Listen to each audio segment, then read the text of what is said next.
மலையாள சினிமாவின் மூத்த நடிகர் ஸ்ரீனிவாசன் காலமானாரு. உடல்நலக் குறைவால தனியார் மருத்துவமனையில அனுமதிக்கப்பட்டிருந்த நிலையில இன்னைக்கு காலையில காலமாகியிருக்காரு. மலையாளத்துல நகைச்சுவை நடிப்பால மிகவும் பிரபலமானவர் தான் ஸ்ரீனிவாசன். 200க்கும் அதிகமான படங்கள் நடித்திருக்கிற இவரு சிறந்த திரைக்கதைக்காக 2 முறை கேரள திரைப்பட விருதை பெற்றிருக்காரு. இவருடைய படங்கள் எல்லாமே நகைச்சுவையா இருக்கும். அதே சமயத்துல சமூகத்துடைய நிஜங்கள் பத்தி பேசக்கூடியதா இருக்கும். ஸ்ரீனிவாசன் சில படங்களை இயக்கவும் தயாரிப்பும் செய்திருக்காரு. இந்நிலையில்தான் அவருக்கு இதய அறுவை சிகிச்சை நடைபெற்றது. அதுக்கப்புறமா ரொம்பவே நலிவுற்று வீட்டிலேயே ஓய்வெடுக்க ஆரம்பிச்சாரு. மலையாள தொலைக்காட்சியில மலையாள திரைக்கலைஞர்கள் சங்கமான அம்மா அமைப்போடு சேர்ந்து ஓணம் நிகழ்ச்சியும் நடத்தினாங்க.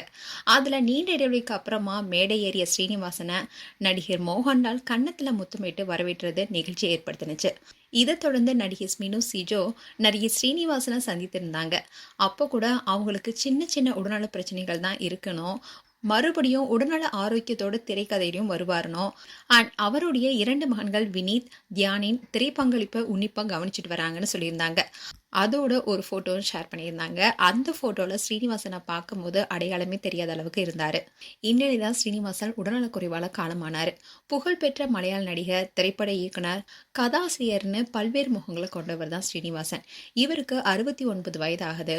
இவர் எர்ணாகுளத்துல இருக்கிற ஒரு தனியார் மருத்துவமனையில் தான் அனுமதிக்கப்பட்டிருந்தாரு. இந்நிலைதான் டிசம்பர் 20 இன்னைக்கு காலையில காலமாகியிருக்காரு. இவருடைய மனைவி பெயர் விமலா அண்ட் இவருடைய மூத்த மகன் தான் வினீத் ஸ்ரீனிவாசன். இவரு மலையாளத்துல பிரபல இயக்குனர் அண்ட் நடிகராகவும் இருக்காரு. அண்ட் இவருடைய 2வது மகன் தான் தியான் ஸ்ரீனிவாசன். இவரும் நடிகர் அண்ட் தயாரிப்பாளராகவும் இருக்காரு. ஸ்ரீனிவாசனுடைய இறப்பு செய்தியை கேட்ட பலருமே அவருக்கு இரங்கல் தெரிவிச்சிட்டு வராங்க.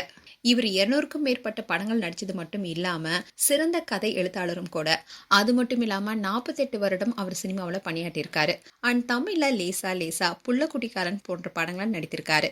அண்ட் இவருடைய இறப்பு செய்தியை கேட்ட தமிழ் பிரபலங்களும் இவருக்கு ஆழ்ந்த இரங்கலை தெரிவிச்சிட்டு வராங்க. மேலும் ஸ்ரீனிவாசன் அவர்களுக்கு எங்களுடைய ஆழ்ந்த இரங்கலை தெரிவிச்சுக்கிறோம். அண்ட் ஸ்ரீனிவாசன் குறித்து உங்களுடைய கருத்துக்களை கமெண்ட் செக்ஷன் சொல்லுங்க. இது போன்ற வீடியோஸை பார்க்க நியூஸ் தமிழ் கிட்ஸ்ல சப்ஸ்கிரைப் பண்ணுங்க. மறக்காம நோட்டிபிகேஷன் பட்டனை கிளிக் பண்ணுங்க.